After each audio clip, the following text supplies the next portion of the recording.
Então, continuando esse arder perante as Escrituras, perante o conhecimento de Deus para nós, né? Nesse plano onde nós seguimos uma linha cronológica dos acontecimentos, nós estamos caminhando e vendo o povo, né? Desde a criação, passando aí por Abraão, o povo no Egito, o povo no deserto, o povo na terra prometida, e agora o Senhor levantando juízes, e as coisas parecem confusas. Há um momento onde mulheres também são vistas, evidenciando a expressão do plano de Deus para o seu povo. E agora nós, dentro dessa cronologia, entramos no livro de Samuel, 1 Samuel, capítulos 1 ao 16, e o que nós vemos aqui é um homem chamado Eucana e sua mulher Ana. Ana é estéril, e aí então ela vai orar todo dia, né, lá em Siló, no lugar da presença de Deus, no tabernáculo, no templo, orando e pedindo ao Senhor por misericórdia. E aí ela faz um voto, né, porque havia mais uma mulher ali de Eucana, a qual era fértil e dava filhos. E como sempre há essa competição ali entre essas mulheres durante a história que nós vamos acontecer.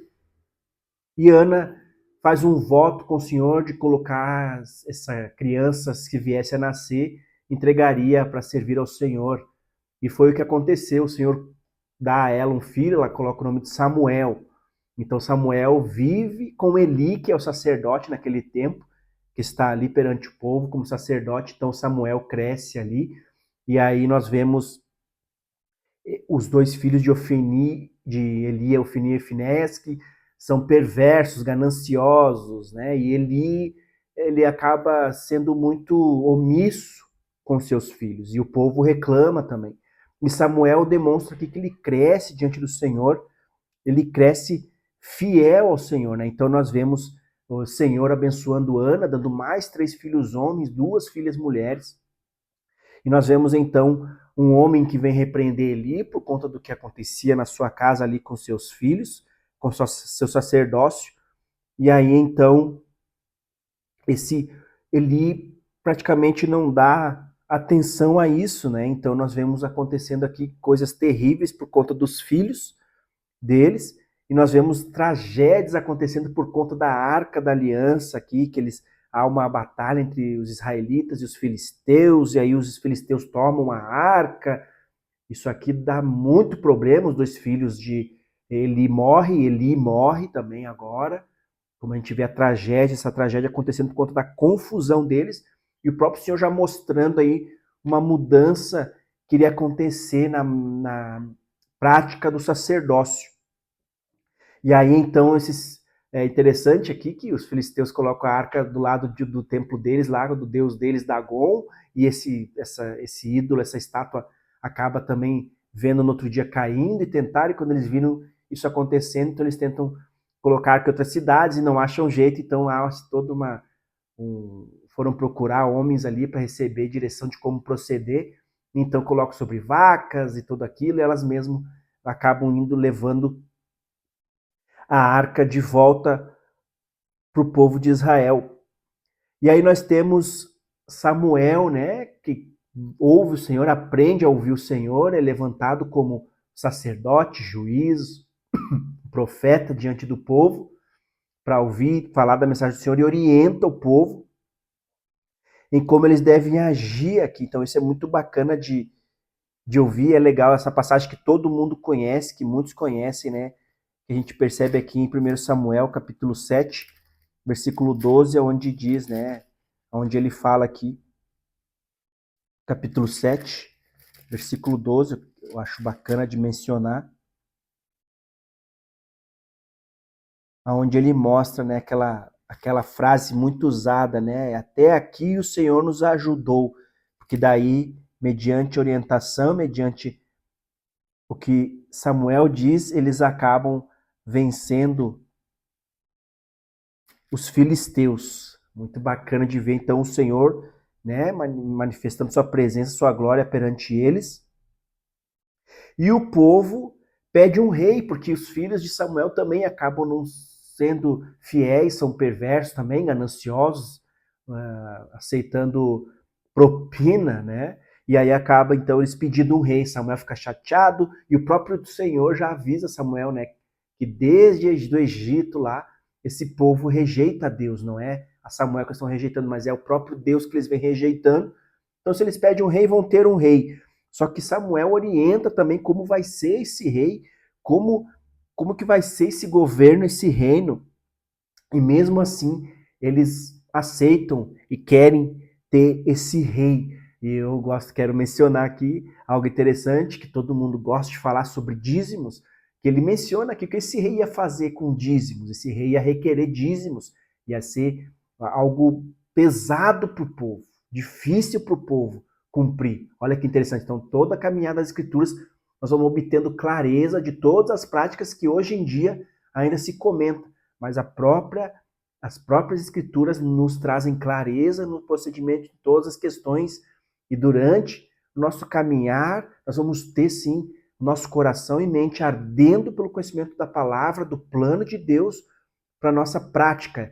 Por isso que eu te convido a continuar, e quem desejar conhecer das escrituras, conhecer o plano de Deus e ainda saber como se desenvolver diante da vontade de Deus para a tua vida, que você pode estar com a gente caminhando, trazendo suas dúvidas, sugestões, e nós vamos juntos caminhando. Na continuação aqui, então, vai ter um rei, aqui onde surge, então, Saul, né, o importante homem da terra ali, da tribo de Benjamim. Saul reconhece que é um homem de pequena tribo, inferior, e o Senhor, então, diz para Samuel ungir Saul como rei. É interessante, né? Saul parece começar bem, com humildade, reconhecendo quem era. Então, bacana de ver esse início aqui, porque Samuel vem trazendo toda a instrução, orientação ao povo, para eles tomar cuidado em obedecer ao Senhor, em serem fiéis. O Senhor mostra toda a rebeldia desse povo, né? Os povos sendo sempre infiel ao Senhor. E, porém, o que acontece ao longo dessa caminhada é que Saul, né, dado o momento, não procura Samuel, se apressa em fazer, né, em receber a resposta de Deus. Ele mesmo faz sacrifício e aí acaba fazendo ali algo que diz que cumpre a missão do Senhor, a qual Deus pediu para ele ir lá exterminar o povo dos amalequitas, mas ainda assim mantém despojos, animais, dizendo que vai fazer um sacrifício ao Senhor. Tudo isso começa a confundir. Ele vence muitos povos ali. Tem uma confusão também com Jonatas, seu filho, que não cumpre o juramento do jejum, mas Saul foi tolo nessa hora, pedindo um jejum dos guerreiros. Como é que iam batalhar com jejum? Aí começam a comer carne com sangue, que é proibido, comete um pecado. Então, Saul entra numa confusão aqui por querer fazer a sua maneira, a busca por ouvir a Deus, a adoração a Deus, e acaba se estrambelhando todo aqui, trazendo grandes problemas e ainda questionando que tinha feito aquilo que Deus pediu. Mas é interessante, nós temos mais uma vez um dizer aqui bacana para todos nós, que tanto falamos, né, que está em 1 Samuel, que ele fala sobre: acaso o Senhor se agrada mais de sacrifícios do que a obediência? O Senhor quer obediência e não sacrifício. É muito usado por aí esse dizer. Então nós precisamos olhar aqui, importante olhar esses contextos que vão nos ajudando, nos trazendo clareza sobre isso. O Senhor quer obediência e não é de qualquer modo, de qualquer jeito. Isso ainda continua, não desse jeito, dessa prática. Nós temos Cristo como nosso sacerdote, nosso sumo sacerdote, e nos chama todos nós para sermos sacerdotes. Isso tudo durante nossa caminhada, durante esse processo de conhecer a palavra de Deus, o plano de Deus. Nós vamos sempre termos o nosso coração ardendo para o que o Senhor está nos mostrando e dando clareza. Então, é muito bacana de ver, então, perante tudo isso, a infidelidade, a desobediência de Saul, o Senhor rejeita Saul e agora escolhe um novo rei. E aqui nós temos algo interessante, começa que todos sabem, todos conhecem, ele vai escolheu alguém segundo o coração dele. Você já ouviu falar nessa passagem, um homem segundo o coração de Deus? Pois é, o Senhor diante da rebeldia e desobediência de Saul. Saul é possuído por um espírito maligno e acaba então também buscando aí ajuda nesse sentido. E quem que vai ajudar ele é Davi. Davi sabia tocar harpa e os homens diziam que ao tocar harpa, então esse espírito maligno saía. Que interessante isso, é curioso, né? E o próprio Senhor falou para Samuel ir à casa de Jessé e unge a Davi, que vai ser o rei, o próximo rei aí do povo de Israel.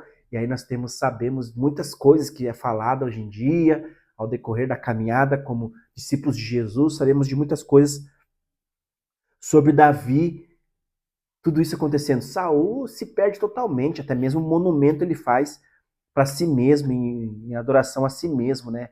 Para dizer que ele é um grande rei, né? Então a gente vai ver aqui a decadência de Saul e o Senhor escolhendo esse novo rei, que é Davi.